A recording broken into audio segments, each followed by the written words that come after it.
Hold on. You know, I had a long morning. I've been working on Good Morning America. I came over here to First Take thinking that I was going to be alone, that my boys was going to be on the big screen in the ATL in Louisiana. But you know something? When I look to my right and I see my dog, my man Cam Newton, he said the hell with the ATL. I'm coming up to the city because my boy Stephen A is there. I look to my left and my man RC, did you see him? He was out of town, but he pivoted to New York City. Why? Because your boy is hosting. You know what I like to say. I know we got people coming up on the show, but it's the fellas up in this house, okay? For First Take. So you know what I'm going to do, right? Holla at your boy! Woo! 2:31 remains. 30-24 is the score. Rodgers gets a snap, fires downfield, caught by Freiermuth. Touchdown, Freiermuth! The Steelers have taken the lead. Jamar Chase, 16 receptions for 161 yards. This is what we do it for, is games like that. It came down to the wire just like we know it's going to. 36-yard field goal try for the lead. It is good. The Bengals have knocked out the Steelers. We're 4-2, still first in the division. I'm not going to ride the roller coaster, and hopefully you guys follow suit.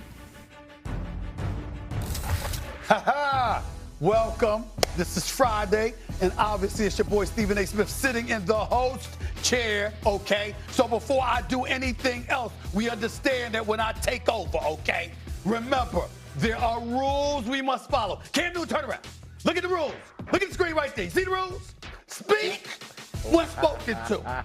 No cussing. I will be addressed as Stephen A. or Mr. Stephen A., Mr. T with the gold chain, okay? Leave the fluid comments to yours truly and no rude reactions. Okay. So I have a question.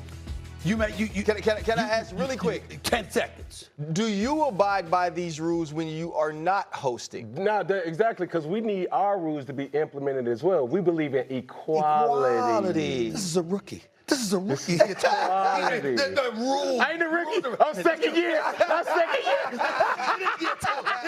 So I got you. Let's kick this off, y'all. We got to start off with Thursday Night Football. It was a thriller. 3-31 on a Cincy field goal. Here's Aaron Rodgers on the loss. We had a chance to really open up some space, but we're 4-2, still first in the division. Got a couple, home games coming up.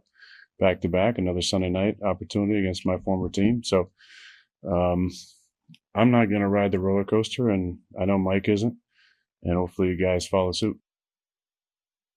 Here we go. So, Cam, we'll start with you first. So you're giving more credit to Flacco or more blame to the Pittsburgh Steelers defense for last night's outcome? Before we get there, okay, they should take your time. What's the rest? Kevin Patullo, let me holler at you real quick. Hey, Browns organization, let me holler at you real quick. Because when you think about what's going on right now, do you not think that A.J. Brown saw or heard what happened? Do you not think that other receivers around the league was looking like, man, that's how you get the guy the ball? When you're looking at a situation that took place last night, there was a guy by the name of Jamar. Good Lord. Chase. Good Lord. And he got off, Stephen A. 16 receptions, 161 yards.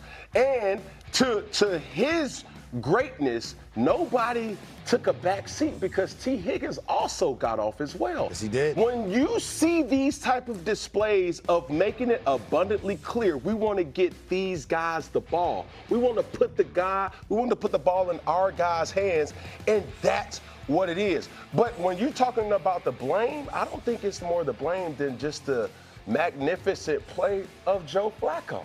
Because Joe Flacco showed that, hey, me being 40 plus, I got guys, I got dudes, I got difference makers. I have game changers around me. So let me put the ball in their hands so they can do what they do. RC? Cam is dead, and I can't cuss, ASS wrong then. What? Because it's all the Pittsburgh Steelers. We come into this game. You know what you're going to get. Go back to the Green Bay game, the second half. Every time Jamar Chase has a one-on-one, they throw the fade ball. Terrell Austin, watch the film. You know it's coming. And we don't stop that. 47 attempts.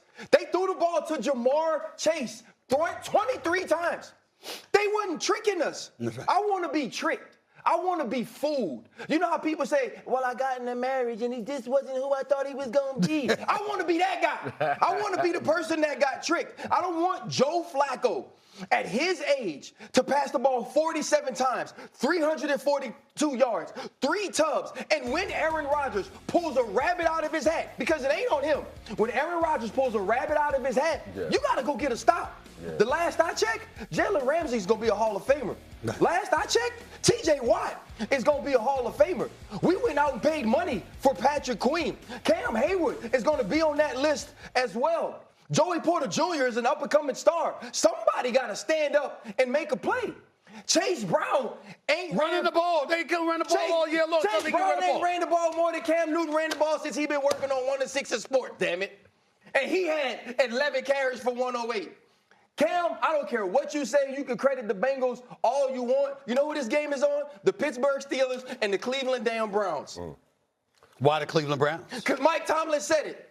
Mike Tomlin said they must be smarter than me to get rid of Joe Flacco. The people that got rid of Joe Flacco, and damn it, it's 2015. Well, you can say that. Well, listen, I'm not going to blame Cleveland. Cleveland was moving on, and the bottom line is they didn't have the requisite pieces to capitalize off of what Joe Flacco could still do. Obviously, you Cincinnati, you got Jamar Chase, you got T. Higgins, you got some weapons for Joe Flacco to fling the football to. Where was the Steelers? I completely agree with RC. Where the hell was the Steelers' defense? Didn't T.J. Watt just get over $40 million? Hey, Cam Hayward, $40 million.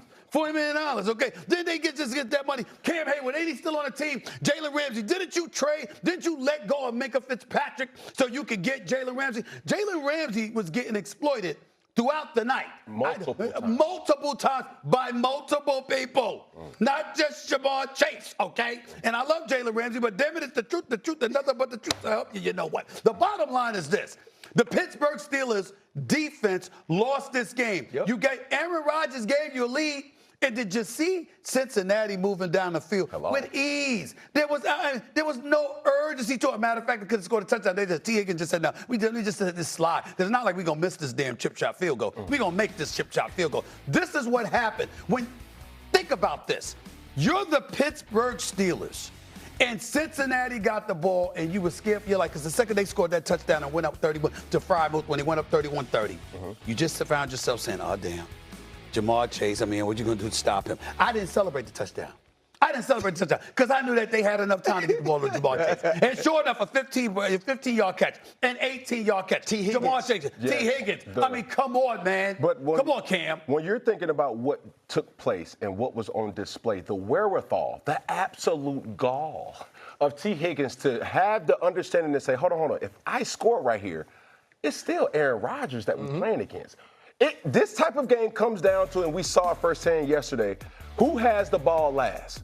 For T. Higgins to make that in-the-moment situation and say, hey, man, I got to get down just so we can really have the ball last. Right. But this is what I would say in regards to who takes the blame. Joe Flacco knew what the assignment was. I understand. He knew that going into this game, in order for them to have a chance, he has to give guys opportunity. So going back to when you got guys like A.J. Brown, Devontae Smith, when you got guys like hopefully CeeDee Lamb and George Pickens, when you have a dynamic duo, you have to give these guys the ball and give them opportunities to make plays. Not when it's too late, because Jamar Chase was involved in the game every point of the game. Okay. Well, here's my question to you, Cam, before I go back to RC. How do you – I understand Flacco was being Flacco and Jamar Chase. We got to have a discussion as to whether or not he really is the best receiver in football. We talk about Justin Jefferson and a couple others, but to me, Jamar Chase is that dude. He's just spectacular. My question to you would be this. The Cincinnati Bengals were down 10-0. Right. They outscored Pittsburgh 17-0 from that point forward to end the first half. They were running the football, couldn't rush for more. They averaging 50 yards a game rushing and had damn near 100 yards, right? Chase by himself in the first half. And then the Bengals scored on 7 of their last 8 drives of the game.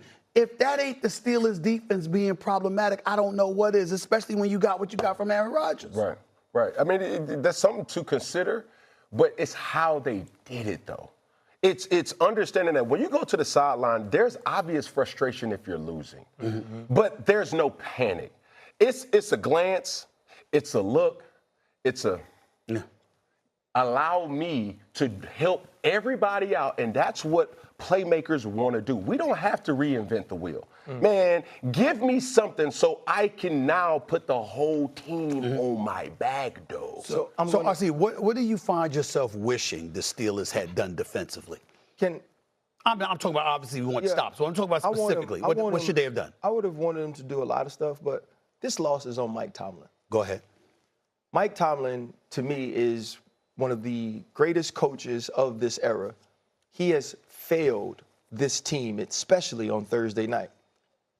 When you're a great coach, you're supposed to get your team prepared to win the most important games. You often highlight not having a playoff win since 2016. Right? If you're 0-6 on Thursday night on the road in the AFC North, your team needs to understand that. And so when we're up 10 points, we need to lock in on our focus.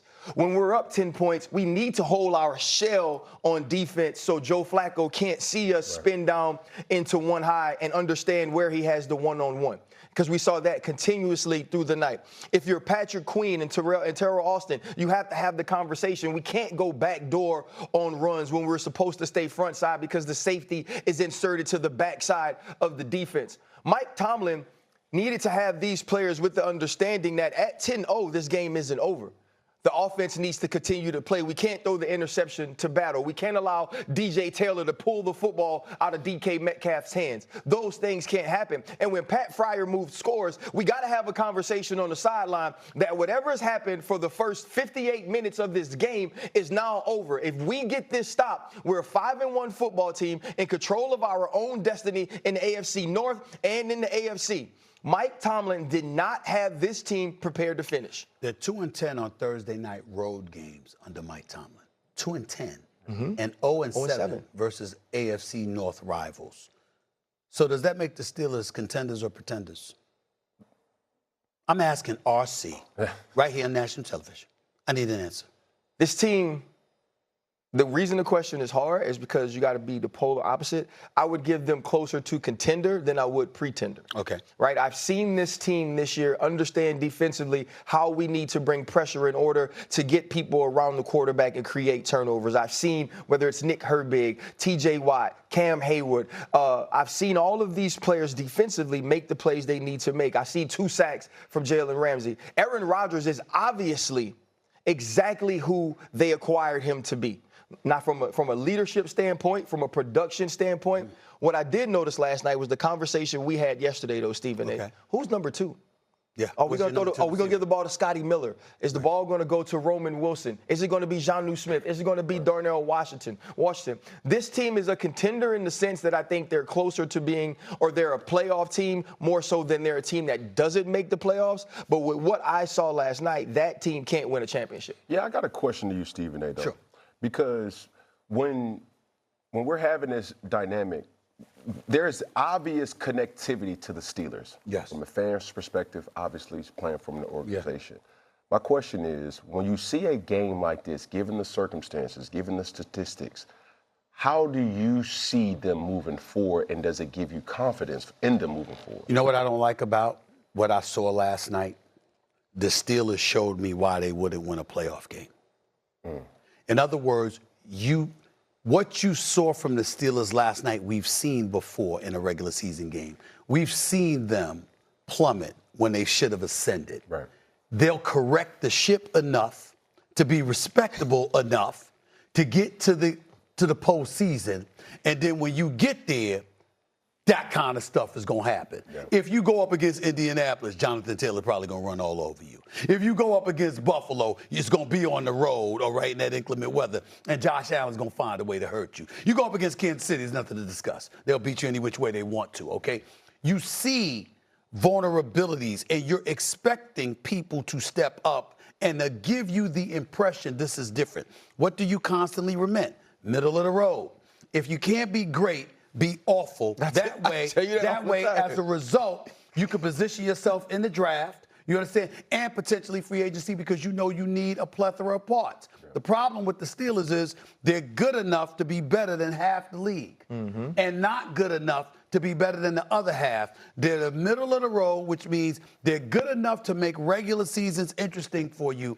But every Steeler fan know, you looking at this team, that is not a Super Bowl championship legitimate. Well, how much were you paying attention to? Because when they acquired Aaron Rodgers, my thing was this. I believe they'll be a playoff team, and I think they'll struggle to win a first-round game. Right. So you're saying in watching that game, even with the way Aaron Rodgers played, you think this is still a team that's one and done? That's what has shocked me because I've seen too many occasions this season where the Steelers' defense could be exploited. I saw it against the New York Jets. I saw it last night. I'm seeing teams moving the ball and being able to get what they need when they need it. Right. You know, one of the things that was great about the Ravens with Ray Lewis and those boys was that they were going to find a way to stop you. We're not having it.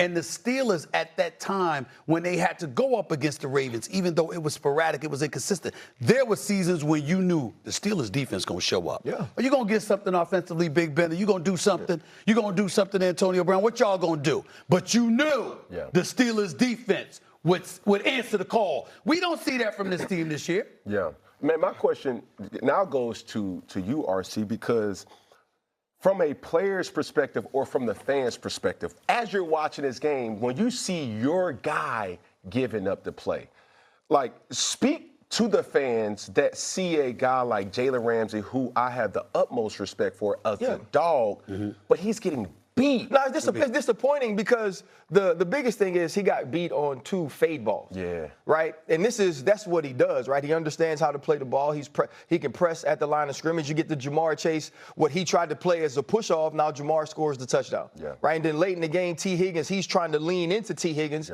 and then T. Higgins scores. It almost feels to me, because he is so special, because he is so talented, because he can do so many diverse things from an intellectual standpoint, he might be doing too much. This is a guy that's played free safety, that's played nickel, that's played dime, and that's played outside corner. And so now on a night when you're facing — he did all those things, excuse me for interjecting, all those things since he's been the Steeler. He's done all those things since he's been the Steeler. In the first game against the New York Jets, he opens the game with the tackle on Breece Hall from the middle of the field, right? He plays the nickel spot, and then later on, and he has a tackle for loss on Garrett Wilson, and then late in the game, the big hit came from the corner position. So you're asking a player to move and maneuver into all those roles, and they may have to have an understanding that Jalen Ramsey has to be this thing for the Pittsburgh Steelers, and we have to play this way. And you've seen it with the greats. You've seen it with the greats. Eventually, you get to a point in their careers where we can't say, we're just going to leave you out there and have you do it one-on-one each and every game. And I think that's where Terrell Austin failed this team last night. And I think for me personally, what I'm worried about, Cam, is the reliability associated with Jalen Ramsey. Because we have to ask him, he's been around for a very long time, and he's done it all.